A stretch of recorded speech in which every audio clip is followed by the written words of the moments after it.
नमस्कार दोस्तों, देश भर के सरकारी कर्मचारियों, प्राइवेट कर्मचारियों और ईपीएस पेंशनर्स का हमारे यूट्यूब चैनल में हार्दिक स्वागत है। कर्मचारी और पेंशनर जगत से जुड़ी हुई हर ताजा अपडेट अपने मोबाइल पर सबसे पहले प्राप्त करने के लिए हमारे यूट्यूब चैनल को सब्सक्राइब जरूर करें।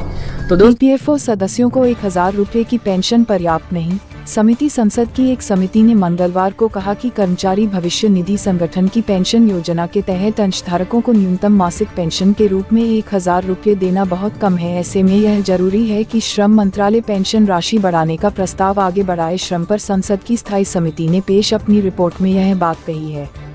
कर्मचारी भविष्य निधि संगठन ईपीएफओ के तहत 1000 रुपये की मासिक पेंशन पूरी तरह से अपर्याप्त है। श्रम मंत्रालय को इसे बढ़ाने के बारे में प्रस्ताव लाना चाहिए। श्रम मामलों पर संसद की स्थायी समिति की रिपोर्ट में यह बात कही गई है।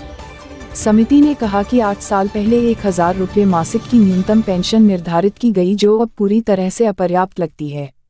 पेंशन को व्यावहारिक स्तर तक बढ़ाने के लिए श्रम मंत्रालय को वित्त मंत्रालय के समय बजट के लिए प्रस्ताव भेजना चाहिए। रिपोर्ट में कहा गया कि मंत्रालय ने 2018 में उच्च अधिकार प्राप्त निगरानी समिति बनाई थी, जिसका उद्देश्य कर्मचारी पेंशन योजना 1995 का मूल्यांकन और समीक्षा करना था।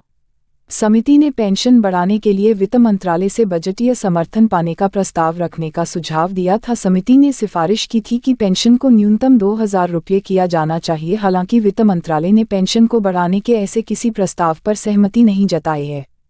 पैनल ने कहा कि इस मसले पर कई समितियों ने चर्चा की है और यहां निष्कर्ष निकला है कि जब तक ईपीएफओ पेंशन स्कीम के सरप्लस डेफिसिट का वास्तविक मूल्यांकन नहीं होगा, तब तक मासिक पेंशन को नहीं बदला जा सकता है।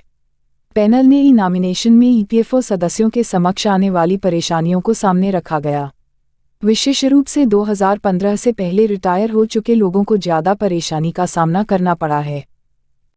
Subscribe now and press the bell icon. Never miss an update.